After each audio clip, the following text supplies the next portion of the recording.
So at the end of chapter 11, we see the Abram's family tree.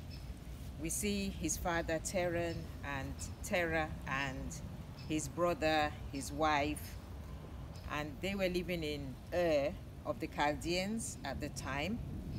And Haran, Abram's brother, the father of Lot, dies in Ur. And for some reason, Terah, the dad, decides that they're moving out to Canaan. We don't know why he suddenly decides to leave Ur. Maybe because his son died, so there's bad memories in Ur, you know, for whatever reason. He decides to move to Canaan. So he takes Abram and Sarai, his wife, and Lot, the son of Haran, who died, and they set off to go to Canaan. But along the way, they get to a place called Haran, and Terah, Abram's dad, decides that they will settle there. So they do not go on to Canaan. We don't know why. So they settle in Haran, and after a while, Terah, Abram's dad, dies in Haran. So after he dies, in chapter 12 now, where we are this time, God appears to Abram and tells him to leave Haran, leave his father's house and his land, and go to a place where he will show him.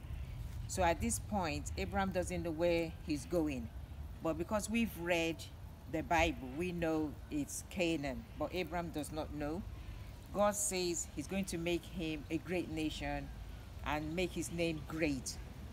So it could be because in Haran, the people there were polytheistics. They believed in different gods, many gods, not just one God. And that's why God took him out of the land. Abram obeys, does not question. He packs his bags, he takes his tents, he takes Sarai, his wife, and Lot goes with Abram. The Bible says Lot goes with him. So they live in tents. And Abram is from a wealthy background. They're quite rich.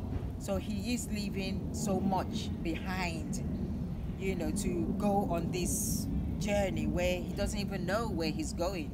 So they set off and they start going. So as they're going, they get to Canaan, and God now tells Abram that, see this land, I'm going to give it to you and your descendants forever.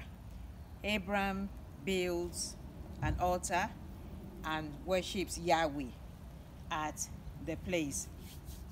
And however, in Canaan, there is a harsh famine, very severe drought. So he decides to go towards Egypt, so at least they can have food. So I don't know why it's always Egypt, but they decide to go to Egypt so they can have food and they can survive, because there was a huge drought in Canaan, which was still occupied anyway by the inhabitants. So as they are going to Egypt, Abram tells Sarai, his wife, that you're a very beautiful woman. So when we get to Egypt, please tell them you are my sister. Don't tell them you are my wife, so I can live. Otherwise they will kill me, because they will want to marry you.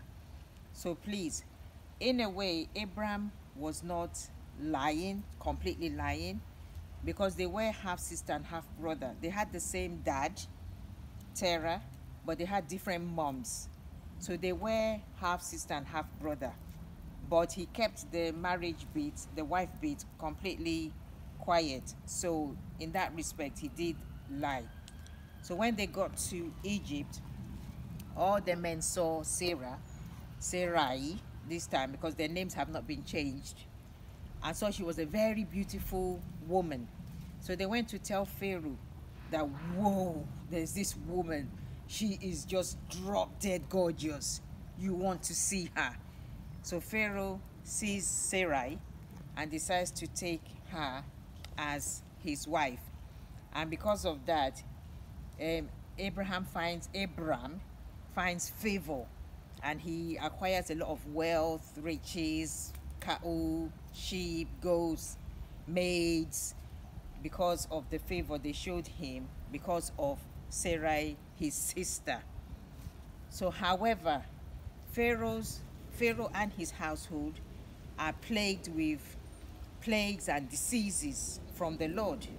So they must have thrown a lot to find out why are they being afflicted.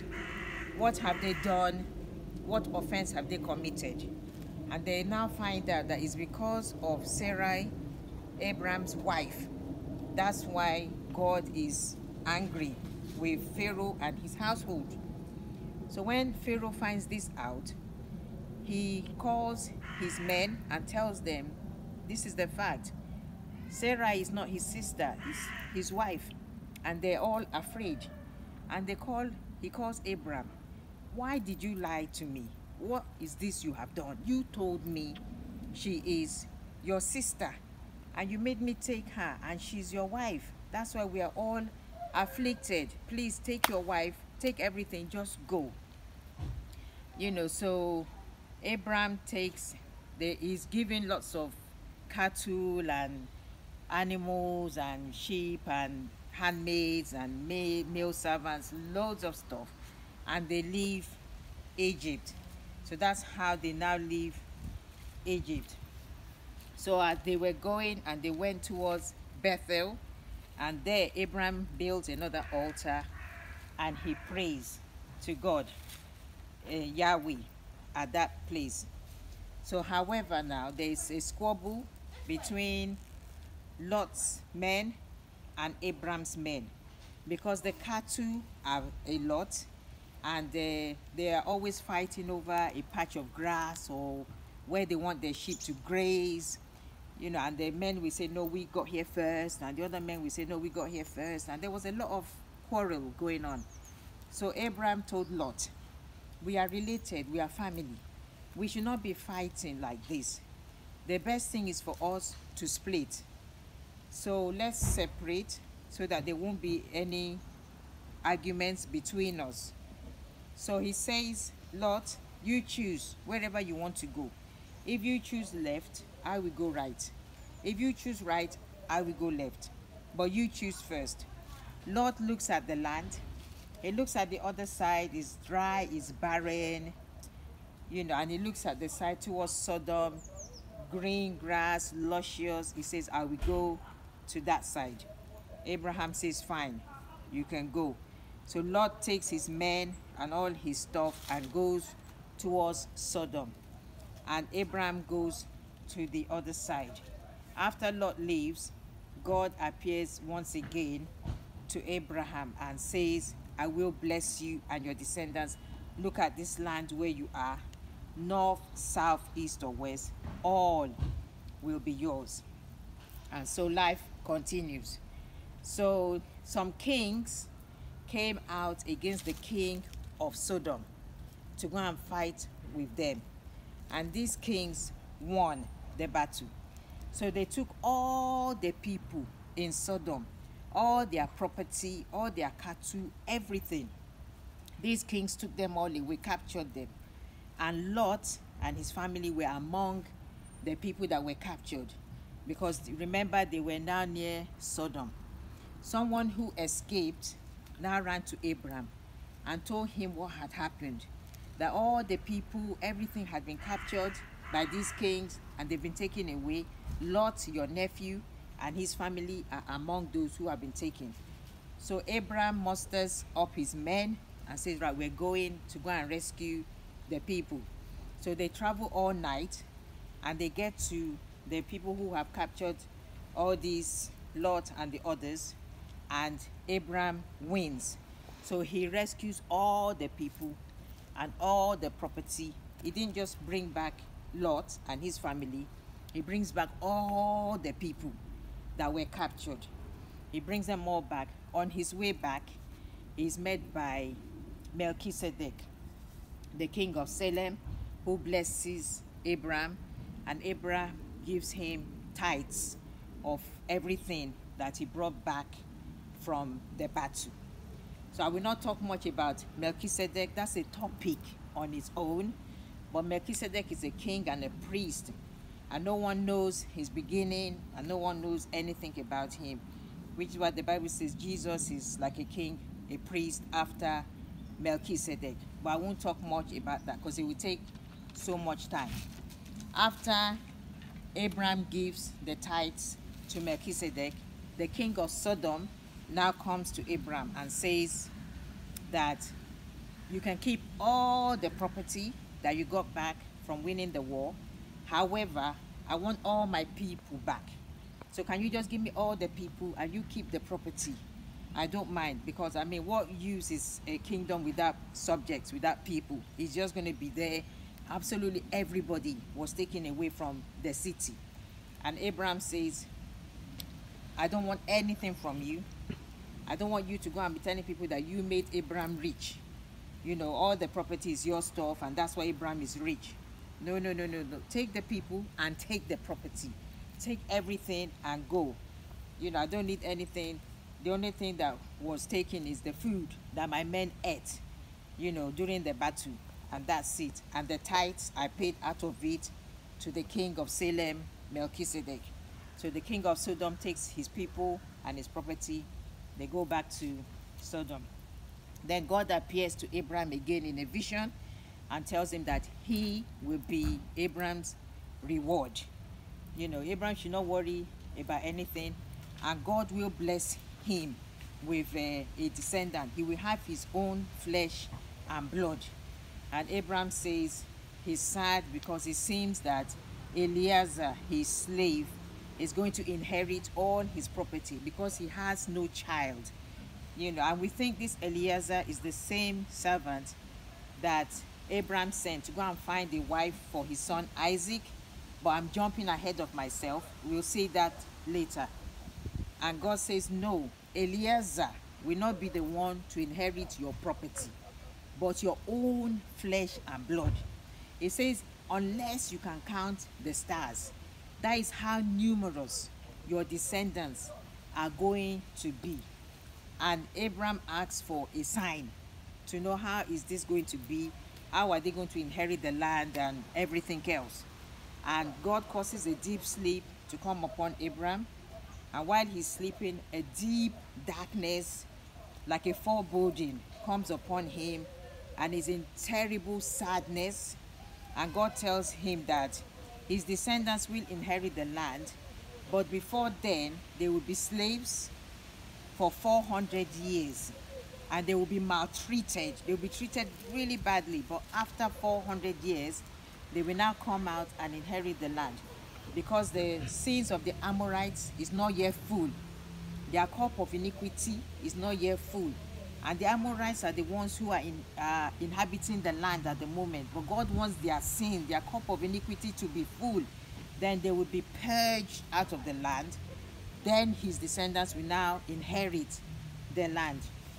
And then God, they do a covenant where animals are split into two, and God walks in between the animals. That's a covenant. Normally, it's done between two people, and the people walk in between the animals. But in this case, God alone walks in between the animals and makes the covenant with Abraham to prove to him that he's going to be his God forever and ever. And the covenant will never be broken. So after a while, Sarah tells her husband Abram that, see, I haven't had a child for you. We're getting old. I have a maid, Hagar. Why don't you take Hagar and get her pregnant so you can have a child?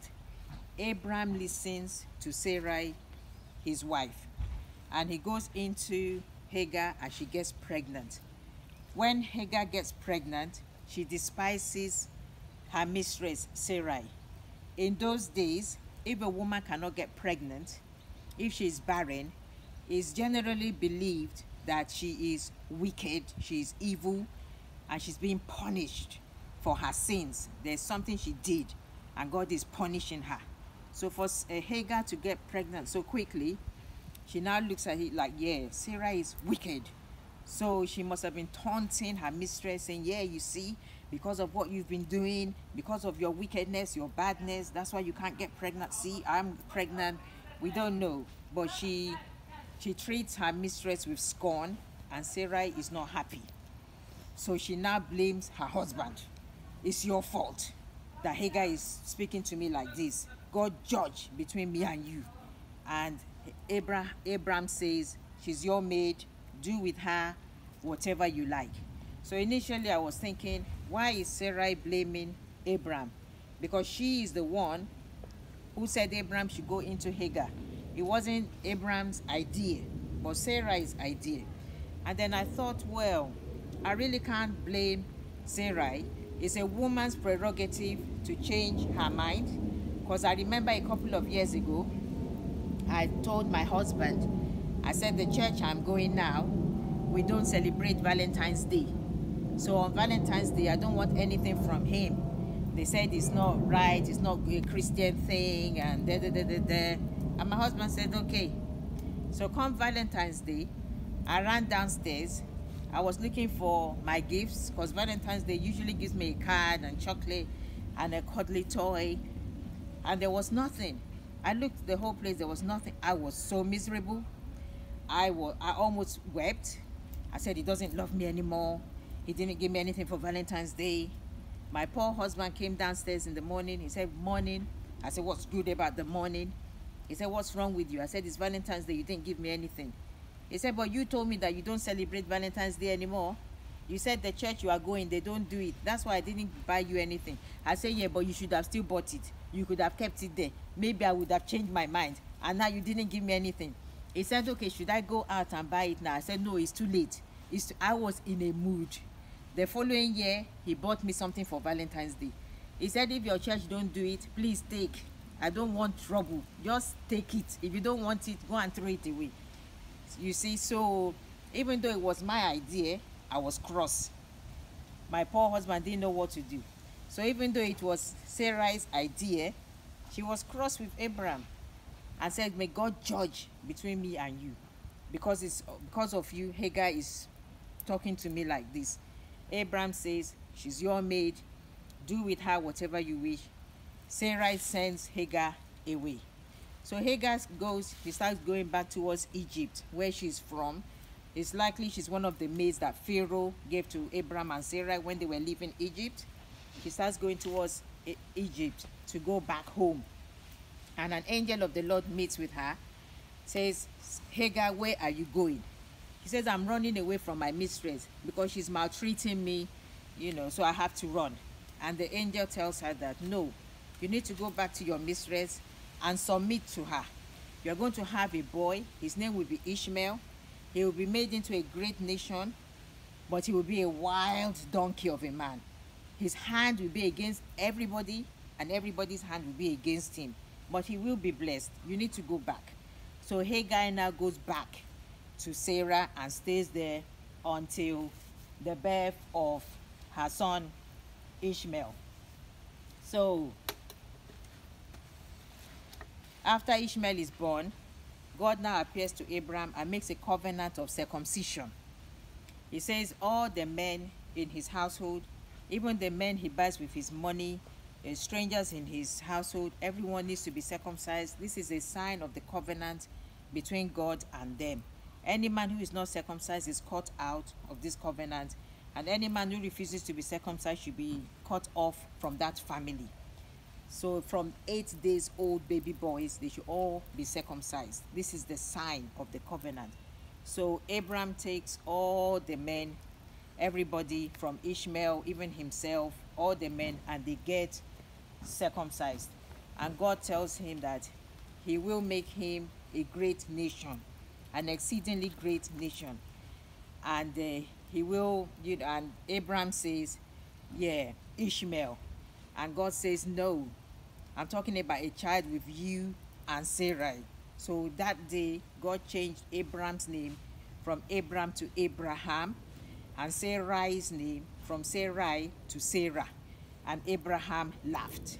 That will Sarah have a baby?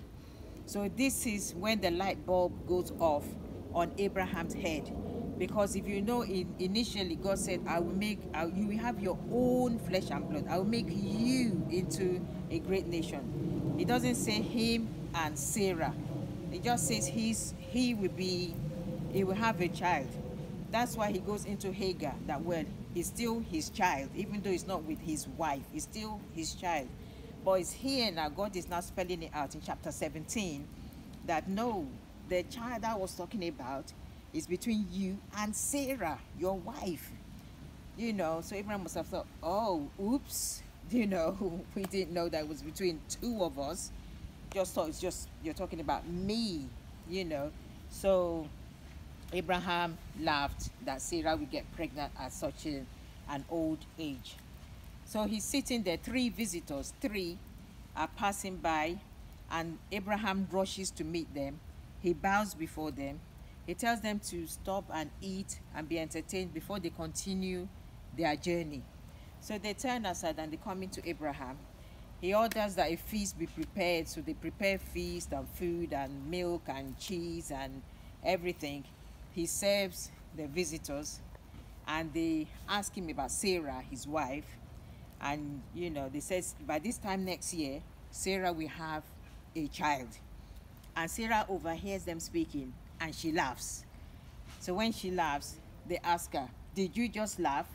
And she said, no, I did not laugh. They said, no, you laughed. We heard you, you laughed. So you don't believe us. We are saying this time next year, you will have a son. And Sarah's thinking, I'm old. You know, my breasts are dried up. I've reached menopause. You know, I don't even have pleasure in these things anymore. And my husband is all wrinkly. Am I going to have a child? You know, so, and then they now tell the visitors, the three of them, now tell Abram their plan. They said they are going towards Sodom to go and destroy the place because their sins there is just too much, and the cry has reached heaven, and God is not happy about it. So they are on their way to go and destroy the city. And then Abraham remembers that Lot, his nephew, lives there with his family. So he starts pleading with God. Right.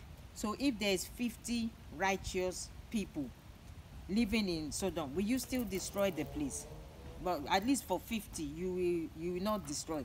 And God says, if I find 50 righteous people in Sodom, I will not destroy the place. Abraham says, okay, what if you find 45? Will you destroy the place? God says, for 45, I will not destroy the place. He says, okay, what about 40? No, I will not destroy the place. What about 30? No, I will not destroy the place. What about 20? God says, no, I won't destroy the place if I find 20 righteous men. Then Abraham says, okay, what about if you find 10? And God says, if there's 10 righteous people in Sodom, I will not destroy the place. I will leave them. So I've read somewhere where somebody said, why did Abraham stop at 10? Why didn't he go carry on until maybe 1? And then God wouldn't have destroyed the place because of Lot. He stopped at 10 because it's known that to start a synagogue, you need 10 Jewish men. You cannot start a synagogue with less than 10 men. And the Jewish men start from the age of 13 up. It's called a minyan. So you need 10 Jewish men. So Abraham knows that without 10, you can't start a synagogue.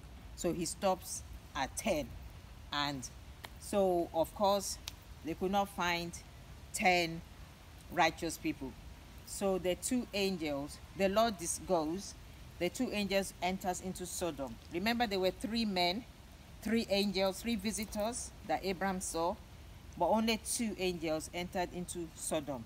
So the third one is generally believed to be the Lord. He does not enter Sodom because their iniquity, their sin is just too much. He doesn't enter. The 2 angels enter into Sodom. Lot sees 2 visitors coming. He runs towards them. He says, come into my house and eat and spend the night. The 2 angels tell him that we are not spending the night in this city. We will rather stand in the street. Lot knows how wicked the people are in that city. He tells them, you can't stay in the street. It's better you come into my house. You'll be safer there. The angels follow Lot. They go into his house. All the men in the city, chapter 19, verse 4 says, to the last man. The ESV version says, to the last man. They start knocking on Lot's door. We saw 2 men who just entered your house. Bring them out. We want to have sex with them. We want to sleep with them. Lot says, no, you can't sleep with these men. They are my visitors. You can't. Leave them alone. The men were banging on the door. We're going to break down the door. Bring them out. Lot says, okay, I have 2 daughters. They are virgins. Pretty girls. Why don't you take them and go and do whatever you want and leave my visitors? They say, we don't want your daughters. We want those 2 men. So they want to break down the door. The angels pull Lot into the house and make all the men blind. So they cannot find the door. They were groping. They can't find the door. And the angels now tell Lot, we are destroying this city tonight. We want you to get out of here, you and your family, because it's going to be destroyed tonight. We cannot wait any longer. Lot goes and tries to warn the fiancés of his daughters. His daughters have fiancés. He gets out, he goes to warn them, come, we need to leave the city tonight. The city will be destroyed. The fiancés don't believe Lot. They laugh at him. How can the city be destroyed? What are you talking about? So they don't follow him. Lot is wasting time. The angels grab him by the hand. Say, start going. None of you should look back. Don't look back. Leave the city. So Lot, his 2 daughters, his wife, they start going. The Lot's wife looks back, and the Lord turns her into a pillar of salt right there and then because she looked back. So the angels say, quick, quick, quick, go. Run to the mountains. Go quickly to the mountains. It's going to be destroyed now. Lot says, please, can we go to the other city? It's a small city called Zoar. Let's run there. I can't go to the mountain. We can't go to the mountain. We will die in the mountain. Please, let's go to Zoar. The angel says, okay, go to Zoar. Because of you, we will not destroy Zoar. You and your daughters go to Zoar quickly. So they go to Zoar. So, and that was how Sodom and Gomorrah were destroyed.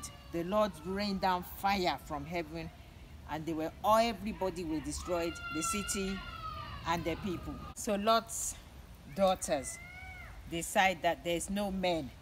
If they don't seduce their dad, they will not have children to keep their dad's name alive. That all the men have died in Sodom. So I don't know why they came to that conclusion, because there's still other cities around. God did not destroy the whole earth and just reserve Lot and the daughters. So the senior daughter told the younger one, let's get Dad drunk tonight. And then when he's drunk, I will sleep with him so I can get pregnant. And then tomorrow you do the same. So in the night, they get their dad drunk. After Lot is drunk, the daughter goes in and sleeps with her dad. The Bible says until the time she lied down and she got up, Lot did not know. So she went, and the next day she tells the younger sister, I've done it last night, you also should do it today. And the younger sister also, they get the dad drunk. She also lies with her dad and she gets pregnant. So they both have sons. One is Moab, so he's the founder of the Moabites, and the other one is Ben-Ami, the founder of the Ammonites. You remember Moab? That's where Ruth and was living, and Naomi. Yeah, that was Moab. So this is how Moab started, through incest. Lot and the daughter had that Moab. So, and then after all of this, Abram moves from where he is, and they go to another place, Gomorrah, and he meets with the king, Abimelech. So, but before he meets the king, he tells Sarah again, you're a beautiful woman. If they ask you in Gomorrah, because they don't know us, tell them you are my sister. Don't say you are my wife, so they won't kill me and take you from me. Sarah, she obeys. So they get there and she tells that this is my brother and I'm the sister. So the king of Gomorrah, Abimelech, fancies Sarah and takes her to be his wife. And then God appears in a dream to Abimelech and tells him that you are a dead man. You are a dead man. That is somebody's wife. You know, you are a dead man. And Abimelech says, God, are you going to destroy the innocent city because of something I did not know? I was told that that's the sister. I didn't take somebody's wife knowingly. Are you going to destroy? I didn't even touch her. You know, I didn't do anything with her. God says, yeah, that's why I did not let you touch her. I'm the one who didn't let you touch her. Not that you. I made sure you just slept off or you didn't have the desire for her so that you will not commit a sin. So when Abimelech wakes up, he now calls Abram and says, what is this you have done? I almost touched your wife. You told me she's your sister. That's why I took her to be my wife. If not that God warned me, you know. So please, then Abraham prayed for Abimelech that, you know, God will not be angry with them because God has shut the wombs of all the women in the place because of Sarah. So Abraham prayed for Abimelech and for his household. And after this, Isaac was finally now born. And his name means laughter. Because remember, Abraham laughed, Sarah laughed. And Sarah was like, wow, at this my old age, a mother to a child for my husband. So there, she's so happy. And then when Isaac is weaned, they do a celebration that she's weaned. And Sarah sees Ishmael, who at this time is a teenager, mocking Isaac. So we don't know what he was doing. Maybe Isaac is still very young, trying to walk, and Ishmael was laughing, teasing him that is that how to walk. Maybe he was trying to ride a bike and he was falling off, and Ishmael was teasing him that you are so dumb, you are so dumb. We don't know, but he was teasing his baby brother, and Sarah was not happy about it. So she called Abraham, her husband, and said, this son of a slave is not going to inherit your property with my son, so send them away. And Abraham is not happy because that's his son, Ishmael. You know, but God appears to Abraham and tells him that, listen to Sarah, your wife. I am going to bless Ishmael. I'm going to make him into a great nation. You know, I will be with them. But don't worry, send them away. So Abraham calls Hagar and Ishmael, gives Hagar water and bread, and sends them away. And that was how they left. So they were going, and on the way the food finished, the water finished, and Hagar was very upset because her son is going to die. So she puts the boy somewhere else. She goes to sit far away, that she doesn't want to watch him die. Now, even though Ishmael is a teenager, remember, Abraham is very, very wealthy. So he would have been pampered and petted. He wouldn't have been a child that knows hard work, hard labor. You know, so the son itself would be enough to, like, he would be weak. You know, there's no food, nothing. He's not used to walking far distance in the desert. So his feet might be covered in blisters. His mouth would be parched. Hagar is a slave. She's used to hard work.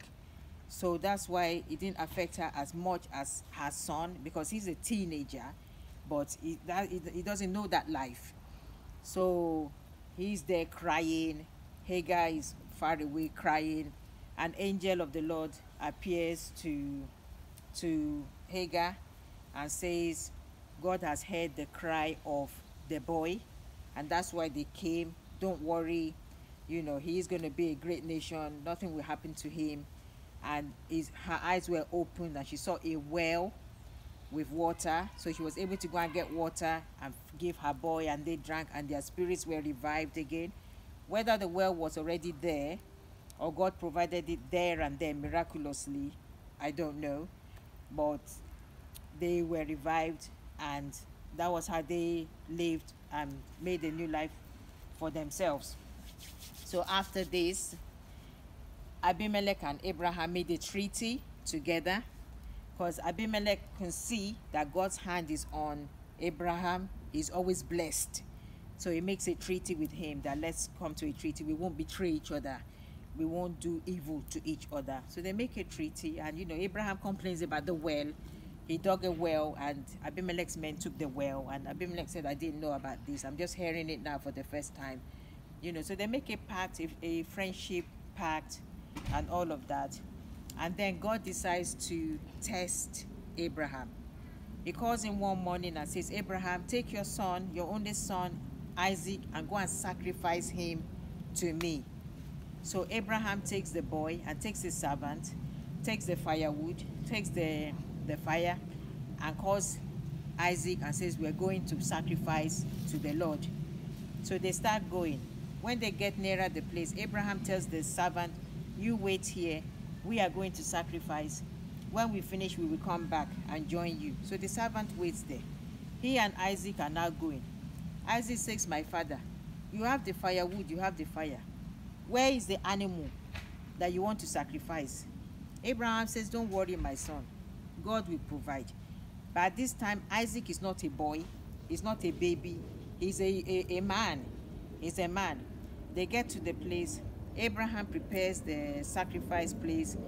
He ties Isaac's hands, blindfolds him maybe, puts him on top of the briar, gets the knife, holds it up, about to plunge it into Isaac to sacrifice him.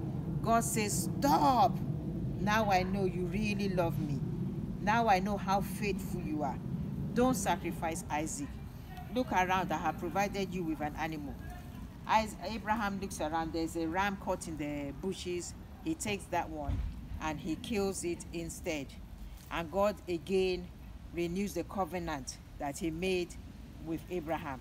I doubt Abraham told Sarah that he was going to go and sacrifice Isaac. I strongly doubt it, because I don't know of any woman that will say, okay, that's fine, go and kill my son. So he does it on the sly. And then at the last chapter that we're going to see today, Sarah dies. And after Abraham mourns and grieves her death, he goes to the people and says, I'm a stranger here, I'm a foreigner, and I need a land where I can be burying my dead. And they offer him a land for free that you can take there. That's fine. You're a nice man. We know you.